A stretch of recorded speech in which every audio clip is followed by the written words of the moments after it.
Que la paix du Seigneur soit dans nos cœurs. Amen. Amen.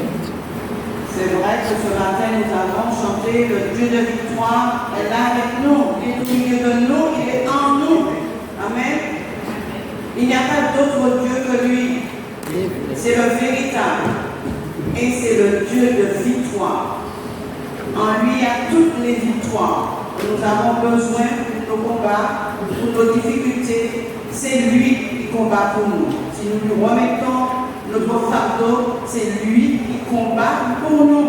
Et c'est le bon combat.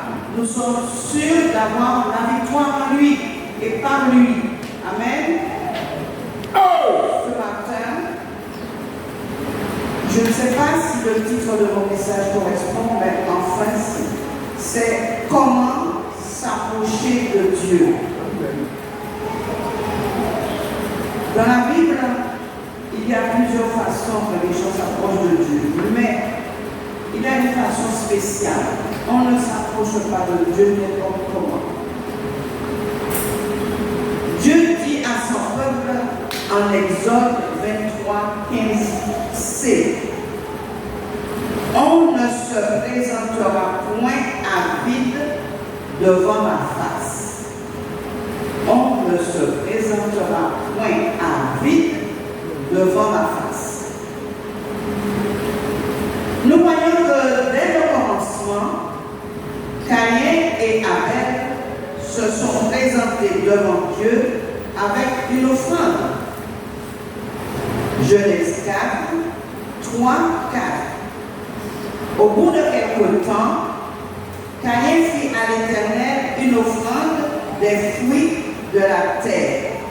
Et Abel, de son côté, en effet, en fit une des premiers-nés de son troupeau et le reste. Noé en fit de même après le déluge. Genèse 8, verset 20. Noé bâtit un autel à l'Éternel et il prit de toutes les bêtes pures, de tous les animaux purs, et il offrit les holocaustes sur l'autel. Une offrande est un don fait à l'Éternel afin de se rapprocher de lui et de jouir de sa communion et de ses bénédictions. Nous ne pouvons pas jouir des choses de Dieu comme ça. Il y a un prix à payer. Il y a une offrande à faire. Et c'est ce que la définition nous dit. Une offrande est un don fait à l'Éternel afin de se rapprocher de lui et de jouir de sa communion et de ses bénédictions. Quand Dieu appela Abraham, il le fit quitter son pays pour l'emmener dans un pays où coule le lait et le miel. Et il a promis de faire de lui une grande nation, de le bénir, de rendre son nom grand et d'être lui-même une source de bénédiction pour toutes les familles de la terre. Une source de bénédiction pour toutes les familles de la terre. Genèse 17, 1, 4. Lorsqu'Abraham fut âgé de 99 ans, l'Éternel apparut à Abraham et lui dit: Je suis le Dieu Tout-Puissant. Marche devant ma face et sois intègre. J'établirai mon alliance entre moi et toi, et je te multiplierai à l'extrême. Abraham tomba sur sa face, et Dieu lui parla en disant: Voici mon alliance que je fais avec toi. Tu deviendras père d'une multitude de nations. Abraham a obéi sans hésiter. Dieu le protégea tout au long de son voyage et lui promit une postérité car il n'avait pas d'enfant. Dans son âge avancé, il eut un fils avec Sarah, son épouse, femme stérile et âgée. Isaac, le fils de la promesse. L'enfant grandissait bien et le couple était heureux. Mais un jour, Dieu prit rendez-vous avec Abraham au mont Moria afin qu'il lui offrît Isaac en sacrifice. Quelle demande, quel prix à payer, quel sacrifice! Mais Abraham fit confiance à son Dieu jusqu'au bout. Il obéit simplement, sans rien laisser apparaître, sans éveiller aucun soupçon à la mère, ni au fils, ni aux serviteurs qui l'accompagnaient. Abraham partit pour sa mission. Par cette soumission totale à l'ordre divin, l'enfant fut remplacé par un bélier prévu par Dieu, car le cœur d'Abraham était entièrement à son Dieu. Genèse 22, 12, 13. N'avance pas ta main sur l'enfant et ne lui fais rien, car je sais maintenant que tu crains Dieu et que tu ne vas pas refuser ton fils, ton unique. Abraham leva les yeux et vit derrière lui un bélier retenu dans un buisson par les cornes, et Abraham alla prendre le bélier et l'offrit en holocauste à la place de son fils. Abraham offrit cet holocauste, ce bélier que Dieu a pourvu à la place de son fils parce qu'il a obéi totalement aux paroles de Dieu. Tout au long du pèlerinage du peuple d'Israël, il fallait amener des offrandes quand on se présentait devant Dieu. Jamais personne, pour quelle que soit la raison, n'allait voir le sacrificateur les mains vides pour qu'il se présentât devant l'Éternel. Beaucoup d'animaux, et pas n'importe lesquels étaient offerts selon le sacrifice. Bélier, taureau sans défaut, jeune pigeon, tourterelle. Personne n'était exempt. Dans l'Ancien Testament, les animaux offerts pour les sacrifices n'étaient pas chétifs, ni boiteux ou malades. Ils étaient choisis avec soin. Amen. Alléluia. Dans le Nouveau Testament, des années avant son arrivée, Ésaïe le prophète avait annoncé la naissance d'un enfant sur lequel reposerait la domination. On l'appellera admirable, conseiller, Dieu puissant, Père éternel, prince de paix. Cela se trouve dans Ésaïe 9, 5. Cette prophétie s'est accomplie. 8 jours après sa naissance, Jésus fut circoncis. Après leur purification, Jésus fut présenté au Seigneur.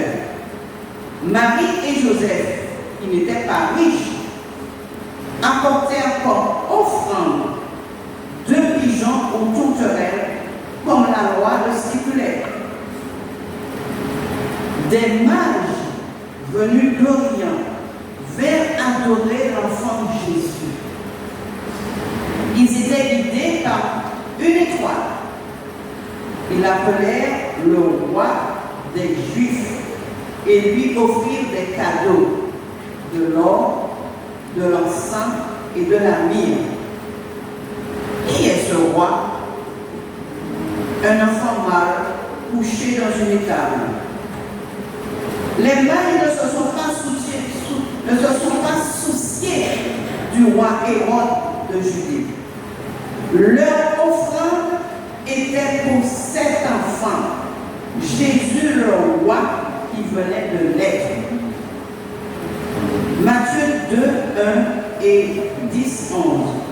Jésus étant né à Bethléem en Judée, au temps du roi Hérode, voici les mages d'Orient arrivèrent à Jérusalem et dirent: où est le roi des Juifs qui vient de naître? Car nous avons vu son étoile en Orient et nous sommes venus pour l'adorer. Quand ils aperçurent l'étoile, ils furent saisis d'une très grande joie. Ils entrèrent dans la maison, virent le petit enfant avec Marie sa mère, se prosternèrent et l'adorèrent. Ils ouvrirent ensuite leur trésor et lui offrirent en présent de l'or, de l'encens et de la myrrhe. Nous voyons que les mages ne sont pas venus les mains vides pour se présenter devant un enfant. Mais cet enfant n'était pas n'importe quel enfant. C'était le roi des Juifs. Dieu leur avait dit, Dieu leur avait révélé. Cet enfant est le roi des Juifs. Oh!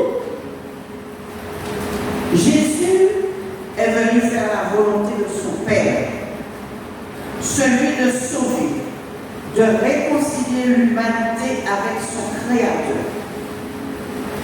Quelle grande responsabilité!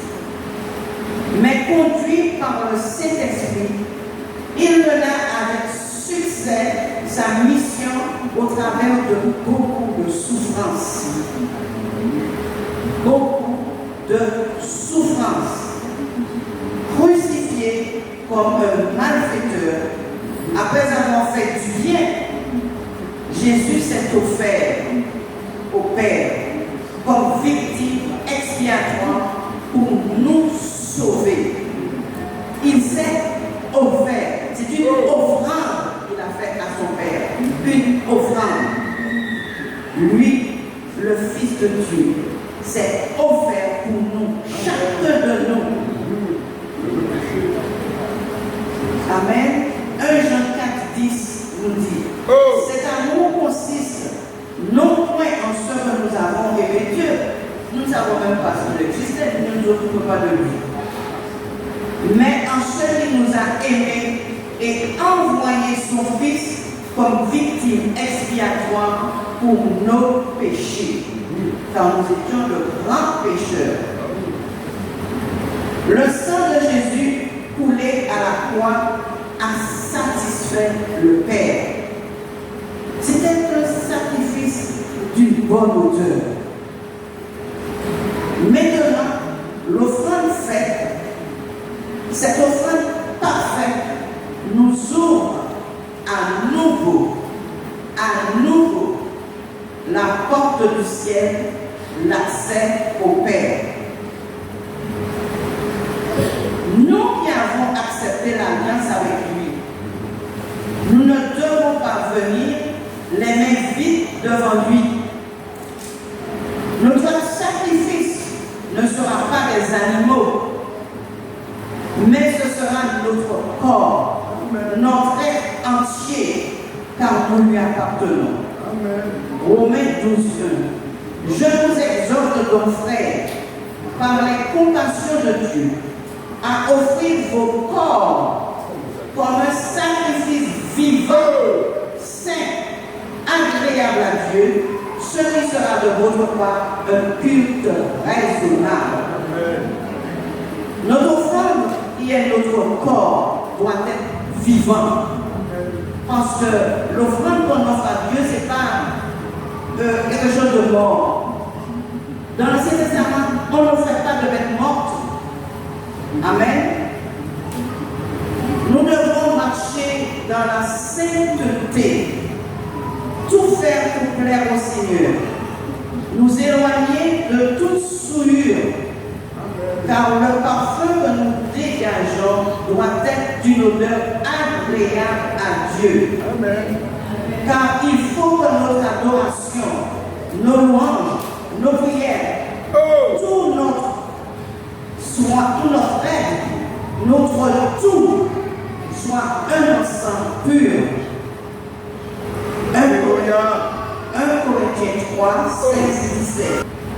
Si quelqu'un détruit le temple de Dieu, Dieu le détruira, car le temple de Dieu est saint, et c'est ce que vous êtes.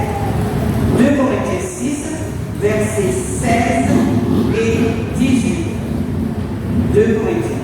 Quel rapport y a-t-il entre le peuple, entre le temple de Dieu et les idoles? Car nous sommes le temple du Dieu vivant, comme Dieu l'a dit. J'habiterai et je marcherai au milieu d'eux. Je serai leur Dieu et ils seront mon peuple. Verset 18. Je serai pour eux un père et vous serez pour moi des fils et des filles, dit le Seigneur Tout-Puissant. Amen. Donc, nous qui sommes enfants de Dieu, nous qui sommes sacrificateurs, qui avons accepté le Seigneur comme notre Sauveur, nous devons nous sanctifier jour après jour. Nous devons persévérer jusqu'au bout selon la parole de Dieu. Nous devons marcher dans le chemin que Dieu nous a tracé. Parce qu'il nous a laissé un exemple. Son fils Jésus nous a laissé l'exemple. Ce n'est pas facile, mais avec Jésus qui vit en nous par son Saint-Esprit, il nous donne la capacité de marcher selon sa volonté, de faire ce qu'il nous dit dans sa parole, afin de lui offrir un parfum qui lui soit agréable, un parfum qui embaumera tout autour de nous, puisque c'est un parfum merveilleux, c'est un parfum d'une bonne odeur. Le Seigneur sera content et il nous dira un jour, quand le temps arrivera, viens, bon serviteur, viens à côté de ton maître. Car Jésus est parti nous préparer une place. Nous ne devons pas l'oublier. Alors persévérons jusqu'au bout selon la parole du Seigneur et que Dieu nous bénisse tous. Amen.